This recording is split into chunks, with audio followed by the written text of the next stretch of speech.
Good afternoon and welcome to the Authors Hour. My name is Fred Zerm. I'm pleased to represent the Friends of the Chautauqua Writers Center, the volunteer organization that sponsors these readings. Our mission, our aim is to support and supplement the activities of the institution's official Writers Center.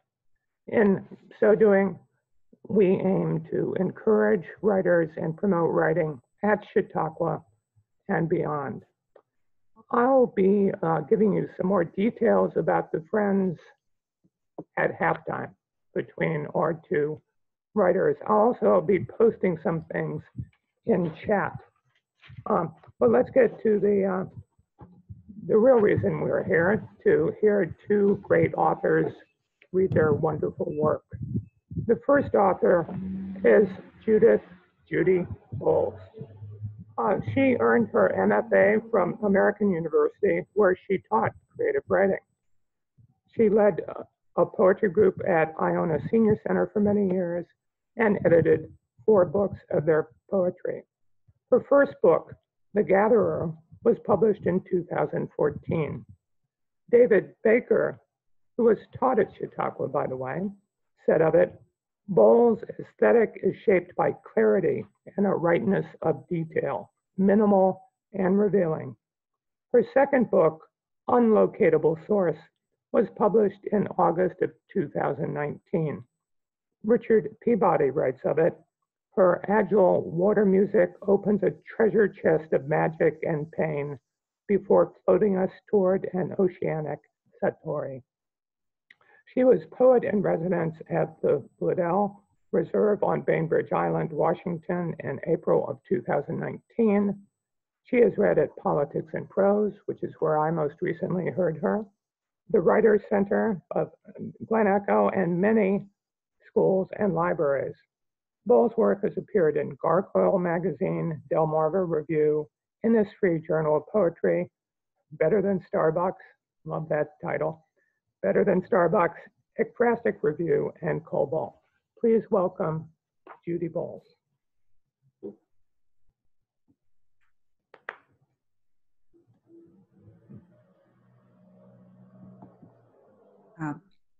Thanks so much, Fred. I'm seeing you. Are you seeing me okay? Yes, you're fine. Okay, fine. Yeah, thanks very much to Fred. He has organized this. I think they've had readings every week since July, and talk about herding cats. I think he needs an award for really organizing us so well and clarifying everything and putting everything down 1, 2, 3, 4, so that you can stumble but you can't fall. So I thank him very much for that, and he's also a wonderful poet. So for your midwifery for this process of the reading, Fred, thank you very much. I'll be reading some poems from both of my books. This is my book, The Gatherer, and my second book is The Unlocatable Source. And for both books, I've used Edward Hopper paintings for the cover. And the second one, The Unlocatable Source, this poster I have had in my study since I began writing. And it's been there, and I've studied it, and I've almost entered it many, many times.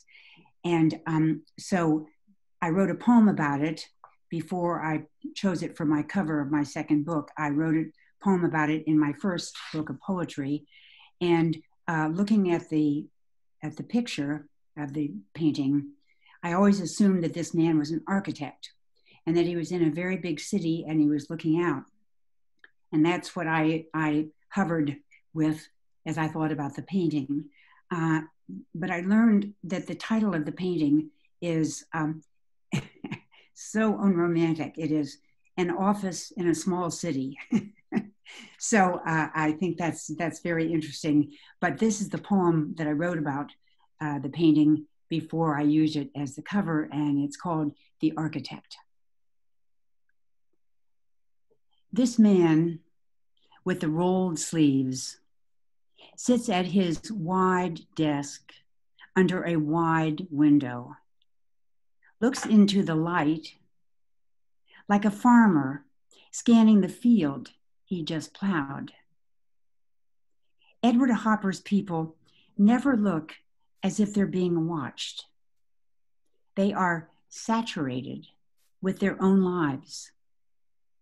He painted them in the midst. This man is entirely absorbed by the city and the light. The sun's to his right. Long shadows fall left. He becomes what he sees. Even the sky, slabbed over everything, is smeared on his shirt.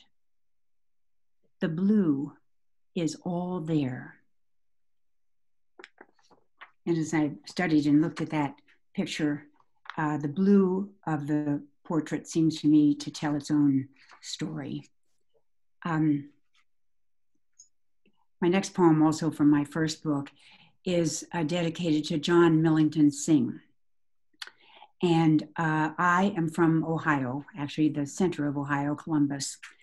And when I first encountered, which was in college, when I first encountered Irish plays, I thought I had entered a new realm. For me, the Irish language was something I had only dreamed of. I wanted to own it. I wanted to be it. I wanted to enter it in some way. And this is about that effort of mine, and remembering it gives me so much pleasure because I've continued to love Irish poetry and Irish writing of all sorts. For John Millington Synge. I was in plays during college, one after the other. Our prompter was someone in crew who had already done lights and had time with the script in her lap to fill in the silence of a missed cue or lapse in midstream.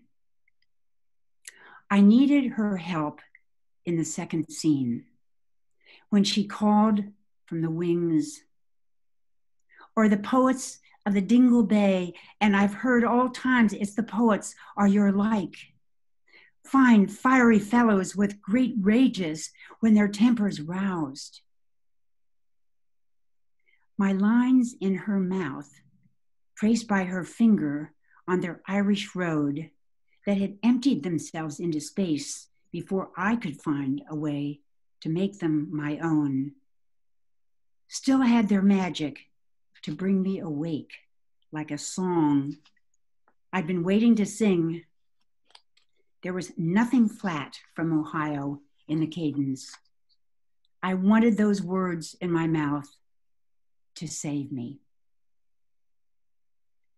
By the way, he's the author of The Playboy of the Western World, and that is the play that those lines come from.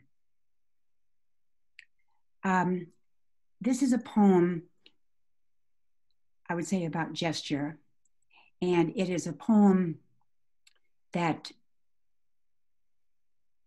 occurred to me at my mother's graveside. And it's called Wild Blue Place. And the gesture is so small, and like many gestures, it's huge and universal. Wild Blue Place. I had to practice your absence after you died, and I did, dutifully. You lay on the gurney so still. But to check, I pulled down the blanket and prodded your shoulder, first with my finger, then with the flat of my hand. By grave time, you disappeared into a shiny bronze urn that was nothing like you. The sky there was wide, sharp, attentive. And as if from that wild and very blue place came a soft little gesture that suited my hand. It's a rite I still practiced dozens of times every day, where my thumb rubs my forefinger in smooth, tiny circles that say, we're each here.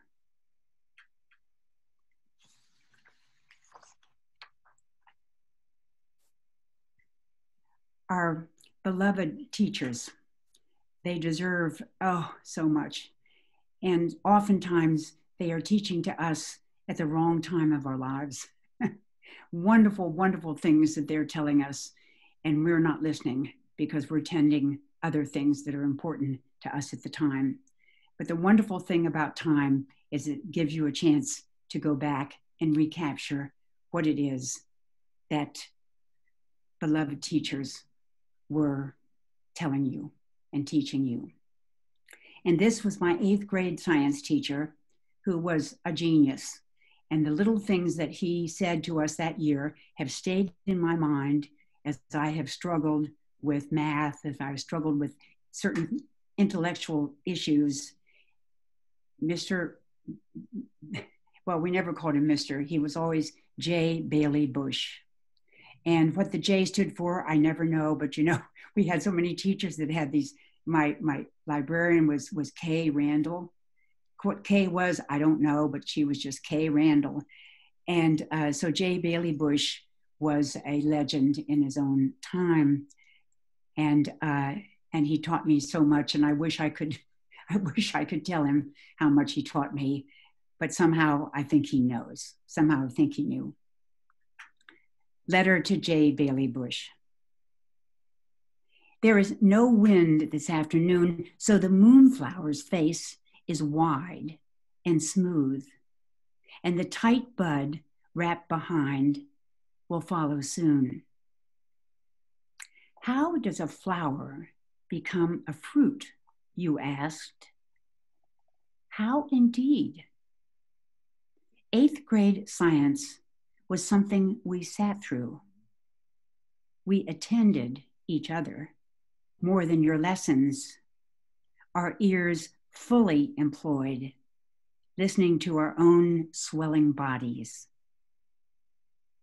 Billy Licklider in the front row, after listening to the tale of the pistil, the stamen, the ripe ovule, spoke for us all.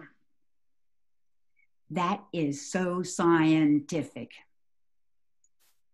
We didn't want to know, not that year. You wrote our names on the blackboard first day of class, standing at ease and so thin in the suit you wore every day. 24 names in neat little rows, while we shifted and shuffled our feet. Your names are your history. What you learn here will lighten your load. Drop the chalk on your desk like a coin. Bless you, J. Bailey Bush. The first classical music that I heard, which was late in my life in high school, was Rimsky-Korsakov's Scheherazade, and I absolutely adored it. I still do. I still think that the lyric of it, that the lyricism of it, and the melody is something so wondrous. And I was listening to, and of course the story of Scheherazade is something remarkable. And it says so much, the melody says so much about the situation, and the story says so much about art, which is how possibly do you compose a story, a poem, a picture, a piece of music when your life is hanging by a thread. And even though it's not a literal life or death situation, I sometimes wonder whether or not everything we compose is not a life and death situation. So this poem is called Come Back Tomorrow, which is what the Sultan said to the executioner when he came every morning to collect Scheherazade for her execution. Come back tomorrow. Oh, I was listening to Scheherazade while I was doing the laundry. And that's a very important part of the poem because listening to music can so lighten your load. She wonders, while holding the towel against her heart, how the melody keeps hold of the sweet violin, how Scheherazade keeps hold of her song, suspended in time on a slender thread. The laundry is heavy and damp, deep in the machine, and clings like a reluctant child who wants to stay. But the storied music reaches down to her hands for the lifting, shaking and heaving into the dryer, wide open, the hollow sound of the door, the percussive thump of rotating wetness. She thinks of the princess who weaves surprise and suspense with the sensual ease of a snake charmer, under threat of the morning and a knock at the door. The music comes close to a goal and then veers to go elsewhere that is somehow connected. The dryer felt warm and the load would grow lighter.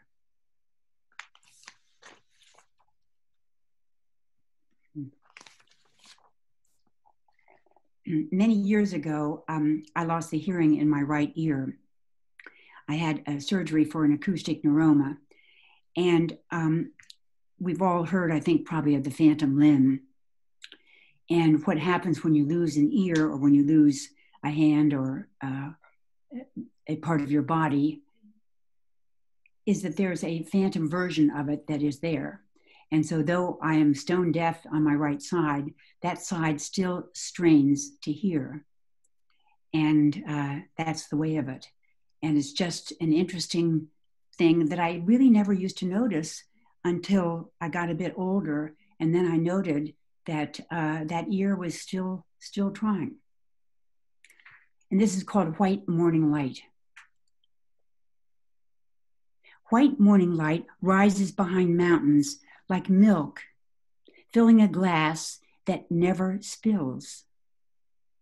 Trees stand in shade, waiting silent as trees in the absence of light to show who they are. Wind through the window keeps its sound secret. Like hands, it turns the leaves up, then over. A quick change of mind.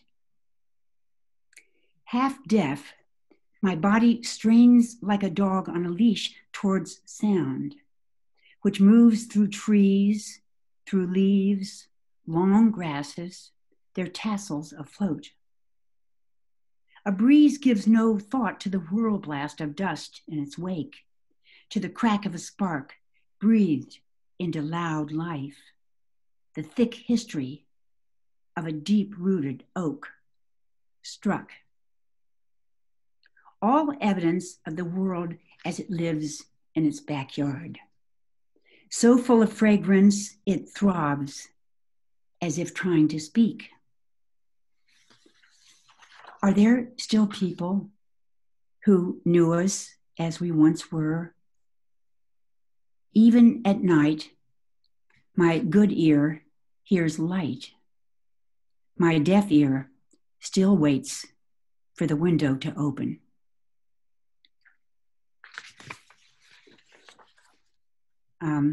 And here are a couple of poems that are since about the times that we're now in, which are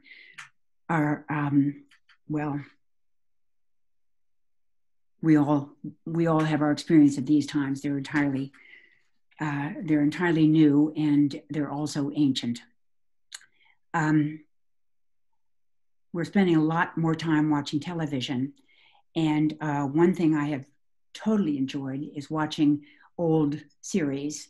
And one of the series that I have enjoyed tremendously is All in the Family, because it's about bias, but it's about bias at a distance. And it's about bias at a distance that we can laugh at.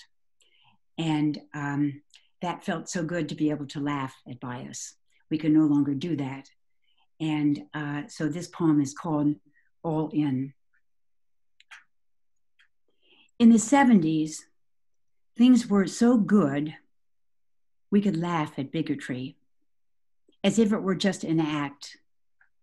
It was Archie Bunker representing an endless joke, which everybody got but him. And this made the gag richer and deeper. He smoked a cigar when he was sure this cliche he believed was true. He puffed it past all possibility and wailed up his eyes at the ignorance of Edith, of Gloria, of Meathead. And you may remember how we laughed. We were all in on the joke, and it was a good one, because it could never come true. And this last poem that I will read, I would like to show you, but I can't. So what I'm going to do is I'm going to sort of give you a tally of it. I think my time is up. Is it? No, okay. This poem is called Homecoming, and it's about rallies, and it's about the fact that wearing a mask has become controversial some places.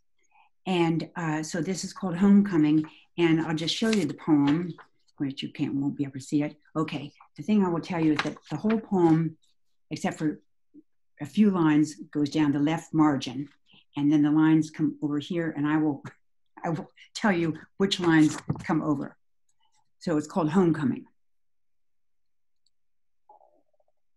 There was a rally where people shouted, and a very fine spray, like a cartoon bubble, aerosoled their words, lent them real weight. Specific gravity will tell us how long these sounds will float in the air, looking for home. Thanks very much. Okay.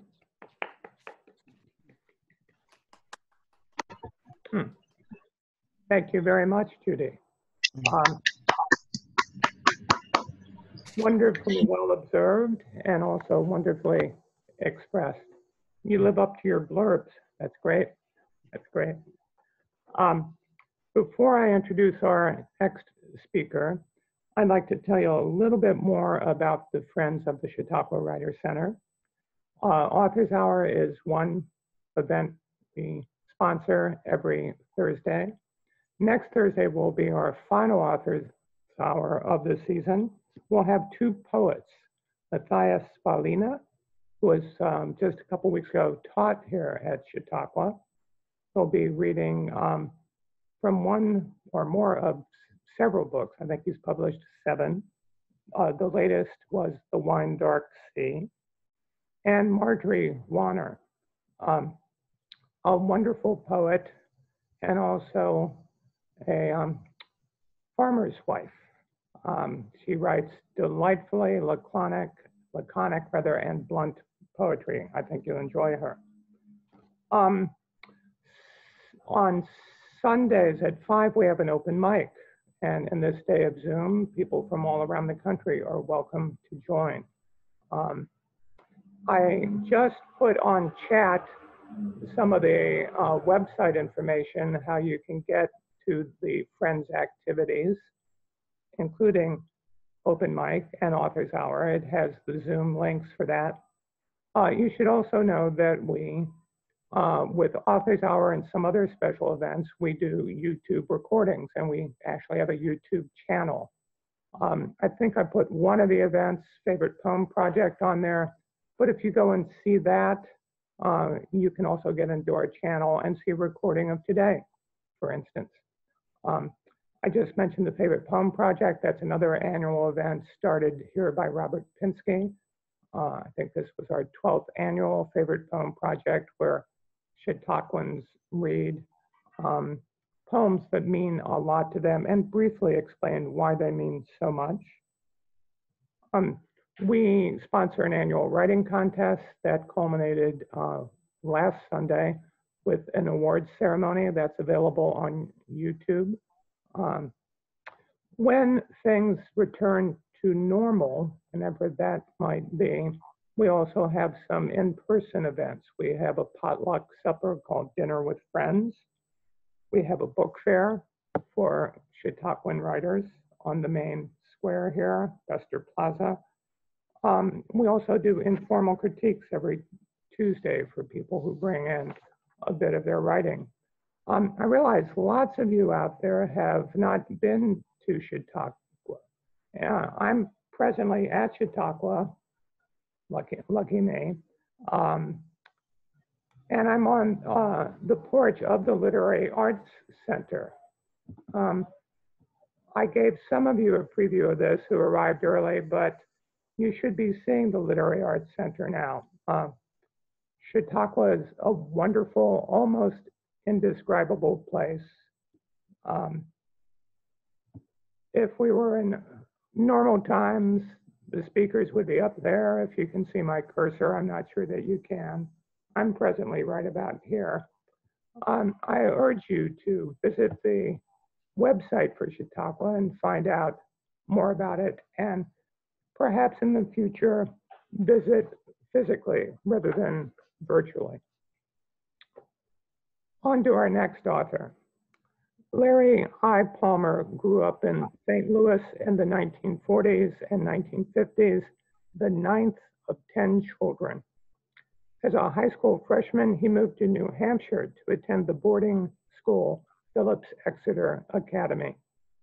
He holds degrees from Harvard University and Yale Law School, and he spent most of his career at Cornell University as a law professor and university administrator.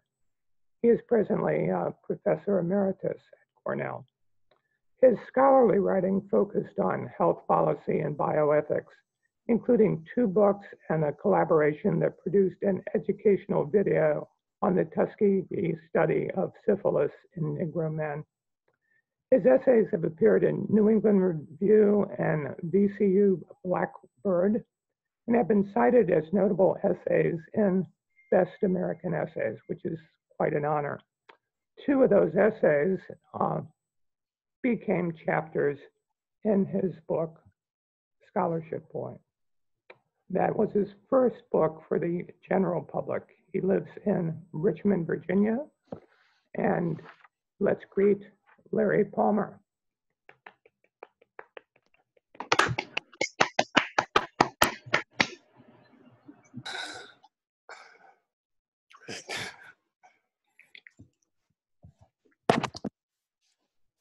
Sitting in Boston's Logan Airport, I settle into my new academic routine to avoid wasting time. From my briefcase, I pull out a stack of law student papers to grade and push from my mind thoughts about the Exeter Alumni Association meeting I'd left an hour earlier. Considerations of the meeting's unwritten agenda, how our all-boys school was faring during its first year of coeducation, would have to wait for another day.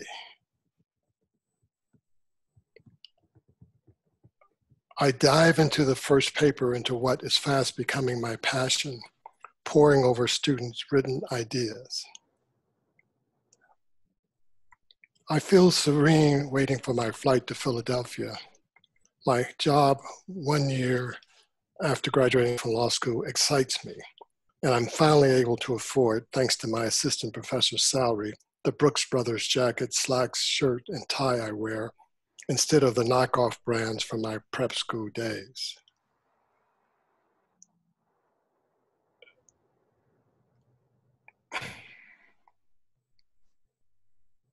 As I slouch in my chair, red pencil poised to land, a trembling tap on my right shoulder disrupts my composure.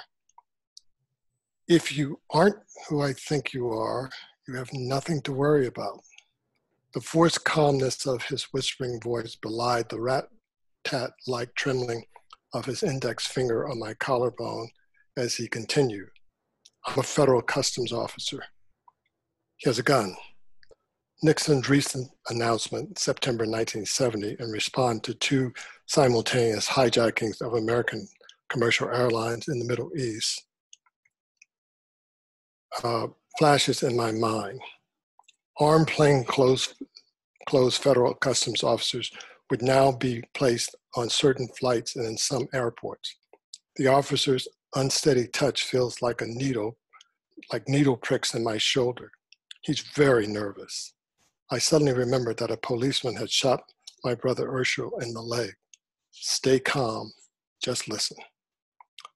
I want you to get up and walk slowly down the corridor to your right and go into the first door on the left.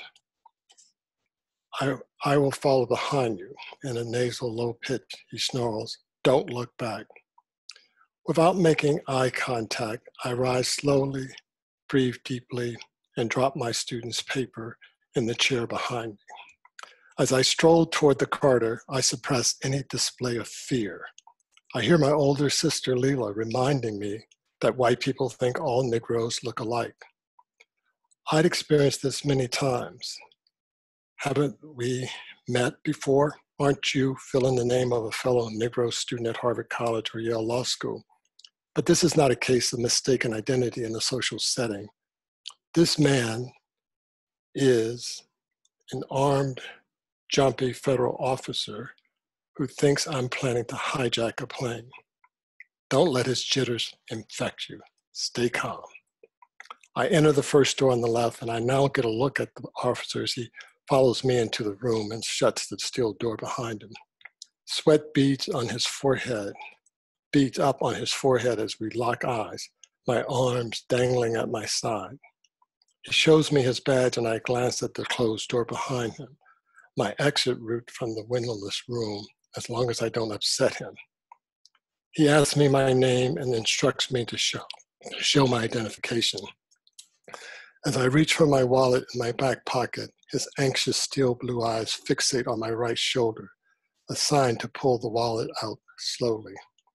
I show him my faculty ID and driver's license. He sighs with relief and smiles. I thought you were an escaped murderer from Walpole State Prison, he says as he shows me a profile and straight-on shot of a brown-skinned man from the maximum security prison in Massachusetts. Don't you agree that you look like him from the side view, which is how I saw you as I came down the corridor? He proffers no apology for his mistake, only justification for the detention with a tone that implied I should affirm his mistake, that he had caused no harm. I paused before answering, afraid my fear might seep into my response. Don't get into an argument about the degree of likeness between an escaped prisoner and me. I stand in silence, again focusing on the closed door and the knowledge he has a gun, even though he hasn't displayed it. Anger boils up in me, but I think only of his gun. Stay calm. Think before you speak. Using my best, albeit young, professorial voice, as if speaking to a student, I ask, is there anything else I can do for you? In the second it takes for him to step aside, open the door and say, you can go now, I erase his face from my mind. What I've read to you is the opening 2 pages of the preface of my book. It alerts reader to the racial identification is not just a minor psychic harm, but it also explains what we're now more familiar with, police inability or unwillingness to grant individual human identity to Black people leads to detention like the one I just described in my reading, and sometimes the deaths of detainees as the Black Lives Matter movement has informed our nation and the world. Let me read one more short reading from the preface. At the end, when I entered school at 4.5, many of my older siblings were my role models of how I was expected to act in the world outside of home. My mother's first mantra, "Clothes makes the man," made me self-conscious about my appearance. She tried to straighten out a kink in my hair every time I left the house. At the same time, her admonishment to be the best, even if you become a dishwasher, reminded me that the world might make my brown skin an impediment to her stated ambition for me to become a preacher or doctor. The way she balanced high ambitions against the reality of racial barriers helped to lay the foundation for the human being I have become. What I basically did in my book is to declare for the reader, look, I'm an American Black man. I understand that. I'm going to use terms that might offend some people like Negro, but that's the authentic language that I was raised on. And further, I would think it would dishonor, as I said in my author's note, the people who educated me if I were to use Black or African American, for instance. But what I think the racial philosophy in which I was raised has more to do with what I heard described yesterday, with recognizing racism, but not trying to assume all white people were racist. And Richard Rohr, those of you who know Chautauqua, spoke yesterday and I listened in. He says, we spend too much time trying to pick out individual evil rather than looking at the systemic problems that leads to the disparities that we live with. All right, so I'm going to read from the first chapter, the first day, an incident that happens the very first day I'm there. Okay.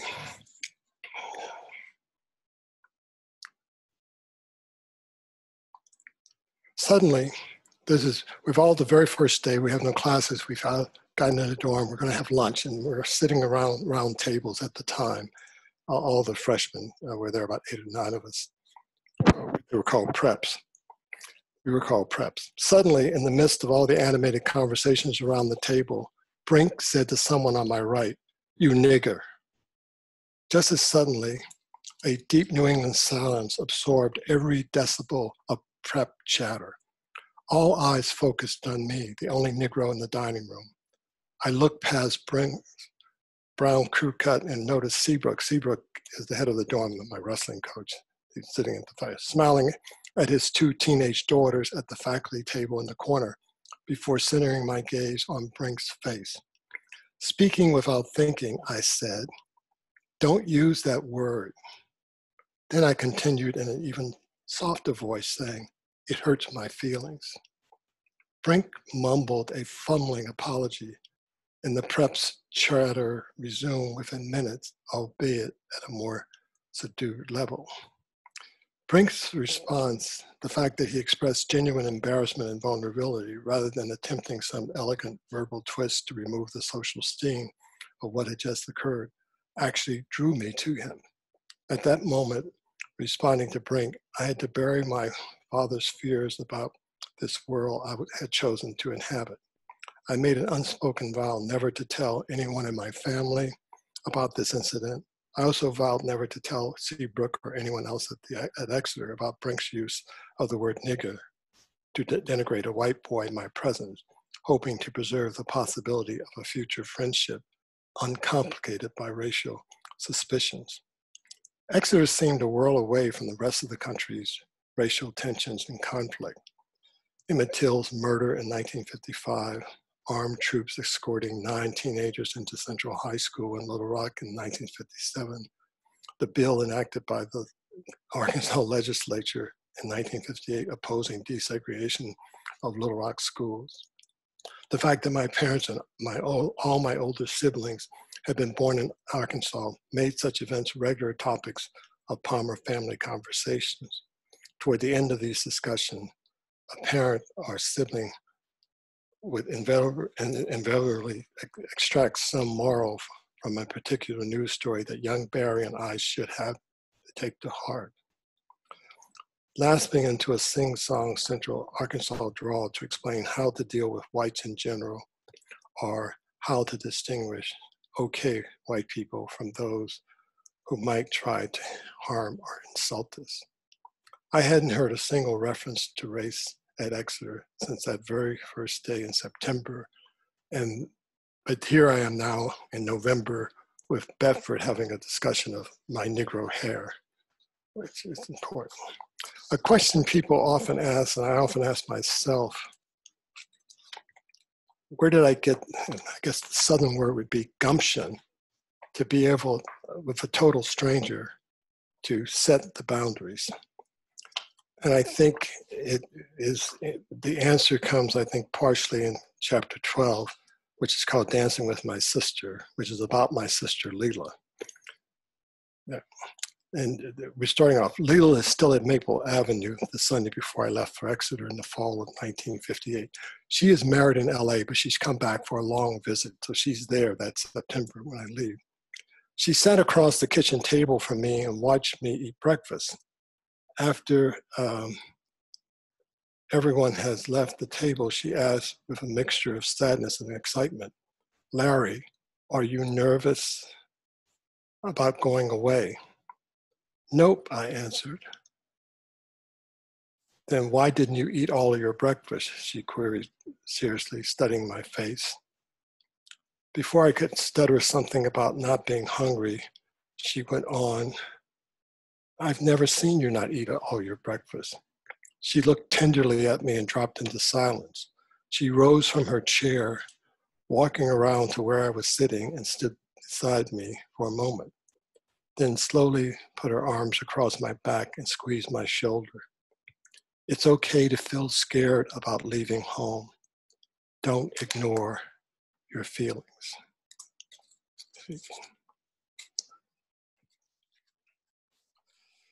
I think that I didn't even notice until the book was published that Leela actually gave me the word. I had a script inside of me. The other part of the book, or one of the points of my book, is that it's hard to tease out the race from the family, but I think the writing of the book allowed me to discover things. I guess I think memoir writing is more like archaeology rather than sort of a bulldozer excavation. So here's a chapter in this chapter. My next reading is from a chapter about my next to oldest sister, Louise. And there are a lot of Palmers here, you get confused names, but Louise is 3 years older than me, and she's the only sibling who ever saw Exeter there because she attended my graduation. And I admit I'm very embarrassed by her and so forth. But as I reflect on the whole relationship, I had an opportunity to gain some insights into the closeness of our relationships and by picking pieces of memory together. So what I'm going to read to you is a piece that leads up to a picture of me and Louise together. But here's the text that leads up to this picture, which is, this memoir has the pictures with the actual stories rather than all bunched together. So this, I hope I have time to show you this picture at the end. Once upon a time, a long time ago, on a sunny summer day in Forest Park in St. Louis, I sat in Mom's lap, snuggled up against her ample breast. Something stirred me as I nestled in her lap, not a waking up shaking, for I wasn't asleep.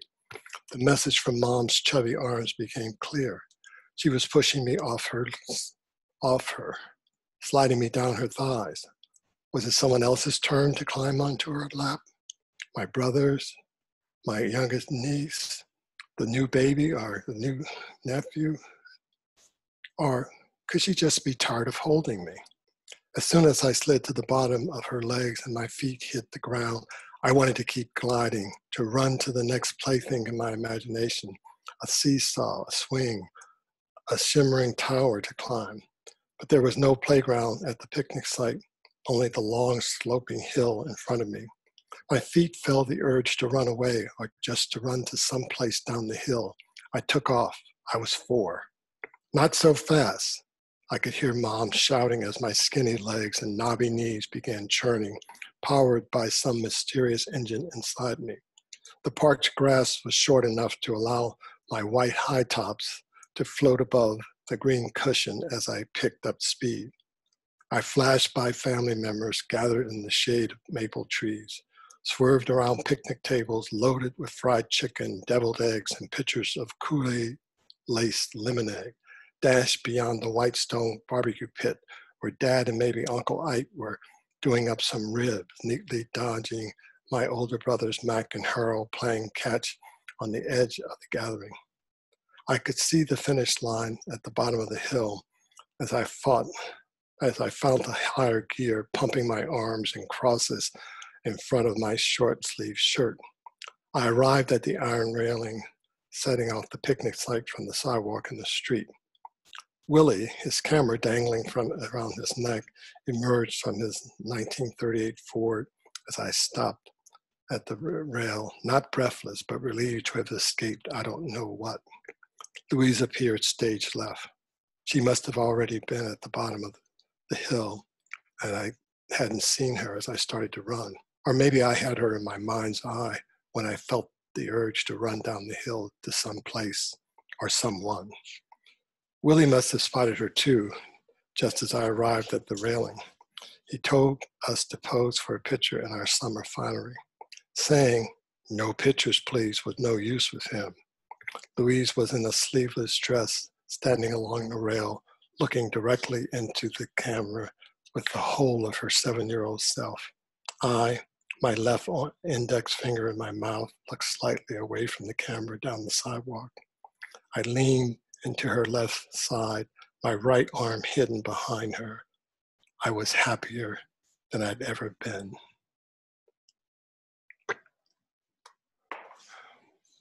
That illustrates how, as a teenager, at least to me, I found we are easily projecting and blaming Louise for this or that until we are old enough to see the obvious affection and support that's flowing to me. Now, that's right. Yeah. I'd like to read one more, another piece from the middle of the book, the 3 parts. This part is called Straddling Two Worlds, but I'm reading from chapter 12, Dancing with My Sister. I always liked slow dancing with Leela to bluesy crooning from the hi-fi, the high-fidelity record player in the far corner of our living room. When my impromptu lessons in the fine art of rhythmic motion began, Leela was 17. Rouged cheeks, penciled eyebrows, glamorous. I was 9, skinny and nearly bald from a recent haircut, the cliche of a pesty little brother in my striped pullover shirt and brown corduroy pants. As I gazed up at my sister's coffee and cream face, suddenly aware of the scrawny curve of my arm around her, I recalled thinking wistfully how she always looked ready for a party. The wailing lyrics of the song, the swirl of clarinets, piano, and saxophone sounded like something we'd listened to before on the radio. Am I blue? You be too. Leela would retrace her steps until she stood in front of me again, her wide checkered skirt whispering softly against me as through an apple red smile she commanded, "Larry, let's try that again, but this time you lead." As she closed her eyes and hummed a familiar tune, She could sense my intended direction before my body had a chance to signal where I was going. I didn't feel like I was leading. Rather, we were two fish floating side by side through the wavering tide of music that filled the living room. If your dreams, like your scheme, then gone through. If I have time, I'd like to read one more excerpt. An excerpt from my graduation from Harvard, which involves my dad, coming from a chapter called Dad's Cane. And basically, I'm in a very generous mood. I'm going to law school. I've done all this stuff. And I'm taking my parents on a tour of the Harvard campus. So we're walking around the campus, and I pointed out the nearby buildings as we meandered toward the yard. That's the Harvard yard. That's a private club. One of the finals club, even John Kennedy couldn't get into one of them because he was Catholic. That's Adam's house. The newer building, mid-sentence. I didn't get that. Could you try again? Mid-sentence, Mom seized my right shoulder. She pulled me out of the middle of the sidewalk, sloping up toward the yard to allow some undergraduates and their parents and guests to pass us. She pierced my exuberant eyes, then glanced over my shoulder to Dad, causing me to turn and see him moving gingerly up the sidewalk behind us. She dropped her hand to my forearm and squeezed it. Her eyes exuded both pleading and determination. "Larry," she hissed through her teeth, "your father has waited his entire life to see you graduate from Harvard, and you are going to slow down." I looked back at Dad, his cane suddenly appearing as a third leg hinged to his right hip. He limped toward us, his thick gray-black eyelashes curved down toward the crow's feet at the sides of his twinkling eyes. His Clark Gable mustache arched above his wide grin when he noticed me looking at him. His Panama hat cast a slight shadow, graying his brown forehead. A dark charcoal gray suit encased his white shirt and his striped gray and red tie. His compact 5'6" body looked less rotund than I remembered. He'd lost some weight since I entered college. For a moment, I didn't see my father, but a handsome old man. He was 67 years old at the time, whose eyes brimmed with pleasure and pain. Walking was very difficult for him, but like a toddler, he did his best to catch on up to us in the June heat of a sunny Cambridge day. As he approached, the joy in his eyes became more visible. I thought to myself, the contentment beaming from his face had something to do with me, not only, as Mom had implied, with my graduation from Harvard. All the resentment I'd stored up against him for his resistance to my going to Exeter and his failure to fully support me economically melted away. I walked back down the sidewalk to where Dad had stopped, perhaps to catch his breath, and hooked my right arm through his left. My breathing slowed. Our pace synchronized into whatever was flowing between our bodies. That was the moment I think I was starting to grow up, when I can stop seeing my father as my father, but as another human being with dreams of his own. I'd like, if we have time, Fred, to just share a couple of pictures. Yeah, just a couple would be fine. Okay, thank you. Let me see if we can get the screen share here. Oh God, I forgot about that. If you're having problems, I can try to bring them up. I think I've got it. I've got it. I think. Okay. Let me share. Okay.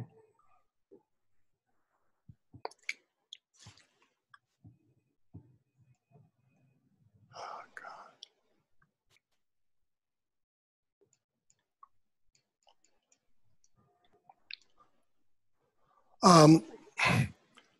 These pictures are in here. This is the picture of my mom, one of which you can see. The one is taken in 1967. This other one's in the backyard, probably in the late 50s. Someone asked me, where did you get the gumption? And they said, take a look at my mother. But she's the one, I think, that kind of forged that notion. We're going to participate in the society until there are barriers. She was more involved in politics and all the neighborhood organizations and all the other things. This is a picture of me and Brink. We did become friends. We were wrestling teammates. I was captain of the team senior year. But I think it's an example of how I set boundaries very early in the dormitory, and I believe it's true. After that slur, I never heard a single racial slur at Exeter in 4 years. Either the word got out that Palmer had set the boundaries, because Exeter has a very loose code of conduct, but the one thing you can be kicked out of school for is clear as hazing. That's the picture. I read you the piece about Louise. That's the picture of me and my sister Louise. I'm about 4 years old. This picture is not in the book, but this is my sister Leela, Dancing with My Sisters, one of my favorite chapters. This is taken in the 70s. This is a picture of my dad. It was me and Barry working together to build a barbecue pit, and we're learning how to mix the cement. This is me on the left with the shovel, about the same size I am. There's Barry, my adorable younger brother, who's only 16 months younger than I am. So I'll skip this picture. But if you'd like to purchase the book, it's available at almost all retailers, many independent bookstores, but even you can order it from the Chautauqua bookstore, and also available as ebook through various mediums. Thank you very much.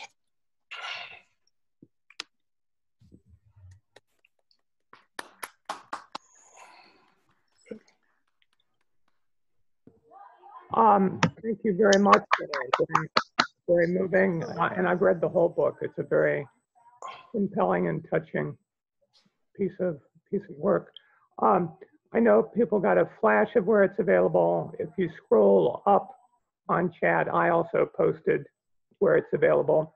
We're getting lots of comments about your presentation, all positive. Okay. We have just a limited amount of time for Q&A. One advantage of being on Zoom rather than literally being on the porch is that if we were literally on the porch, there would be some other events that people would be going to right now, and there'd be a class starting and stuff like that. However, if you do want to ask a few questions of either of our authors, Judy Bowles or Larry Palmer, you can either put them in chat. I'll try to keep an eye on that. Raise your hand under participant, and that should pop up for me to see.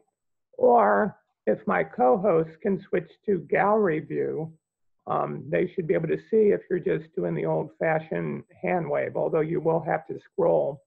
Gratifyingly enough, we had about 50 people here, which means you can't see everybody at once. So do we have any questions? We are getting bravos, okay? But any questions? Fred, I have a question. Okay, this seems to be Reed Palmer. You have a question? I do. It's really for both authors. I'm most interested to learn about your process, how you actually created your work, whether it be like on a paper napkin, perhaps, before you typed it up, or a journal, or you do all of your writing on the computer. Well, I'm just curious how the actual creation takes place. Judy, you want to go first? Well, all of the above. Somebody said something recently. They said, "I'm not a very good writer, but I'm a very good rewriter." It's John Irving. Scribble things down, and I'm telling you, they are a wreck. They are such a mess. And somehow working with them in any form, napkins work fine, little pieces of paper, the backs of receipts, napkins don't work so well, but envelopes are great. So.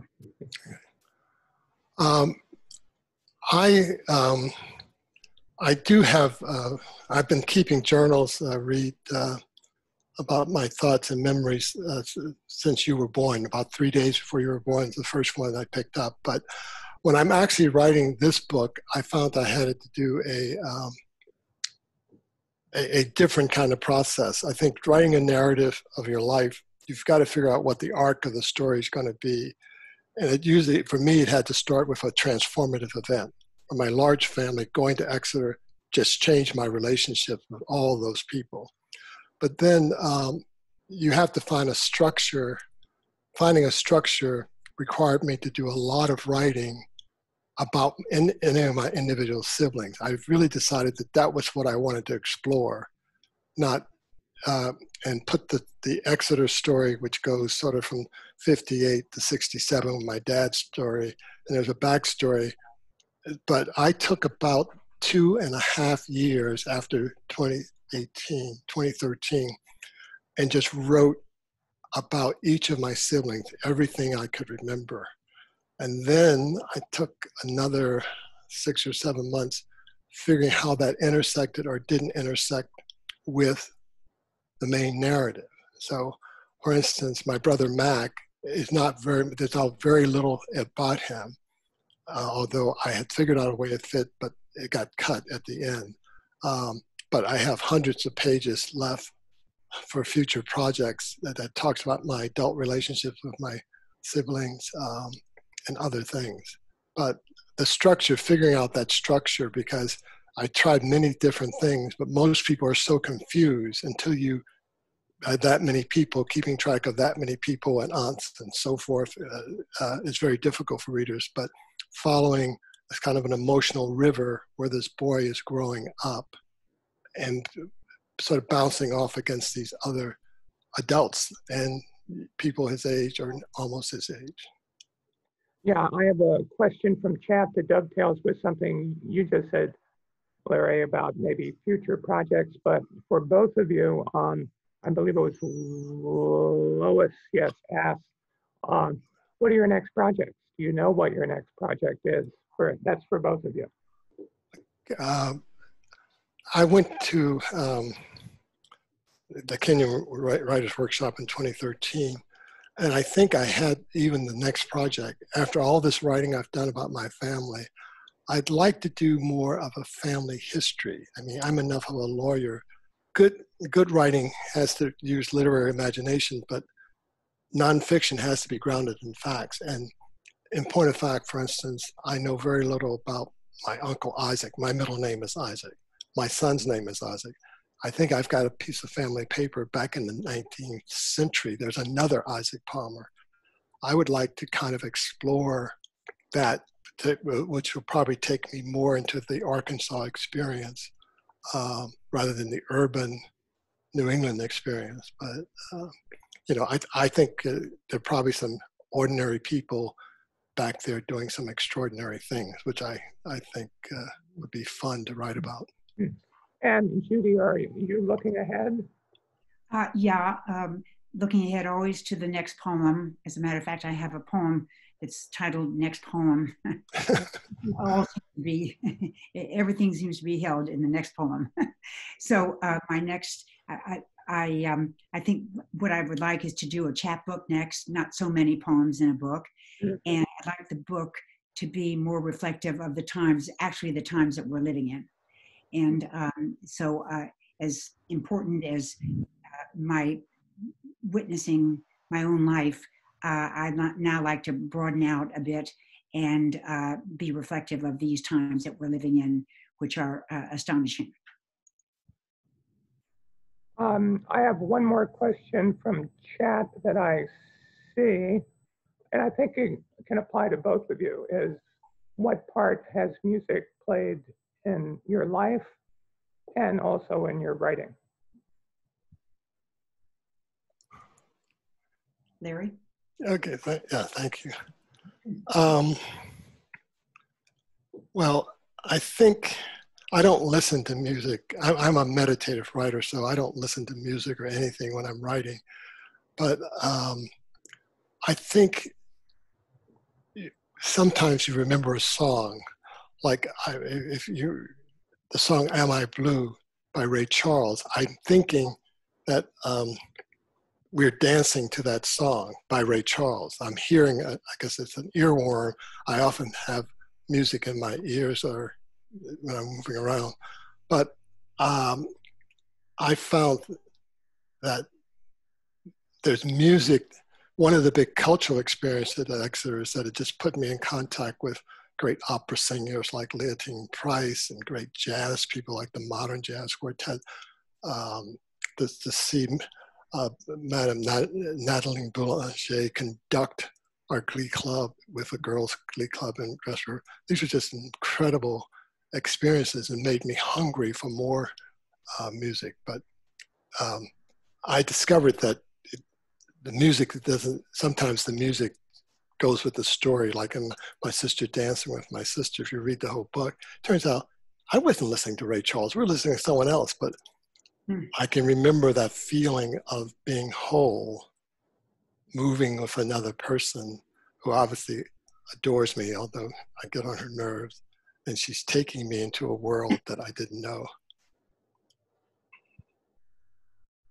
And Judy, aside from Scheherazade, Music. I had the one Scheherazade poem, but music is something that comes and goes for me.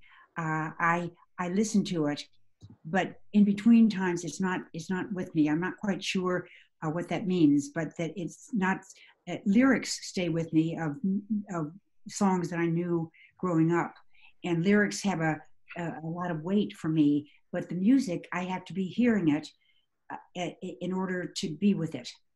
And I find, like, I have friends who are birders, and they can tell the names. They know the names of birds when they hear the call. I can hear the call, but I can never learn the names. I can't connect the two things. I think that has to do with my hearing problem. But at any rate, I'm always so happy when it happens, when the connection is made. Mm-hmm. Mm-hmm. I wish I could remember the source, but there's, I believe he's an Irish priest and poet who said something like, music is what words would be if they could. And I think that it applies to good writing. I think we're going to have to take maybe just one last question, and I'll apply this to both of you. Is writing a solitary activity, or do you talk about what you're writing? Do you confer with writing groups, or is it solo? I can answer that one fairly quickly. I think when I'm writing, it's solitary, but you have to limit the number of people you're actually talking to. So if I go to a workshop, I can take, like, the haircut. I read that at the Kenyon workshop, but I'm in a setting where people are writers, not just, they're people who are concerned, they're poets, they're nonfiction writers and so forth. But someone once said to me, you can either talk a memoir or you can write it. And I felt that there's enough sadness in some parts of my life that when I'm writing, I sit by myself. I might share something, but it's more with people who I think are other writers or know me well. Like, I have the advantage of living with Susie, who's also written a memoir. We can talk about it, but I don't talk broadly. Like, I didn't talk to anyone who's in the book, except for Brink, my friend. I warned him many years before I started on the project that I was going to talk about that incident. I just felt that it was embarrassing, or it might be embarrassing, but we are friends, and we still are friends. And he was at the Zoom we did for our book. He was there, and he's pushed the book. All 40 of his relatives know about the book. So, as I said, I think I was trying to humble him, not humiliate him. And I think being able to tell that story is important. It's not a perfect relationship, but to grow up in the 50s, late 50s, with kids from the South was very illuminating for me. Right, right. And Judy, just to answer that question. What a beautiful thing to say, that you wanted to humble him and not to humiliate him. That's Yeah. wonderful. I appreciate that. Yes, writing is very solitary for me. I have to be by myself to write. I have to be by myself for a period of time also. I can't just sit down and start to write. There's a process that goes on. But it's enormously gratifying to be with a group after you've written, and to be with a group that is in sync with what you're doing, and a group that you trust, that you respect. I think it's just, there's nothing like it that I have found in my adult life. So the solitariness of it is an important aspect, but the connection that it provides is invaluable. Yeah. Great. I'm afraid we're going to have to end there. Thank you again. Let's give a round of either virtual or actual applause to Larry and Judith. And some people are using the icons. Great. Please consider coming back next week. 2 fine poets will be reading. Please, if you've never been to Chautauqua, consider coming here physically when it is allowed. We hope for next summer, if not the summer after that. Also, if you enjoyed this, either want to see it again or want to tell other people about it, please direct them to YouTube. If they put in Friends of the Chautauqua Writers Center channel, you should get access to all our videos. I think we're up to about 10 at this point: Author's Hour, Favorite Poem Project, Writing Contest. Anyway, thanks so much for attending. Take care. Stay well. Thanks, Fred. You're welcome, Judy. Thank you, Judy. Yeah. Larry. Thank you.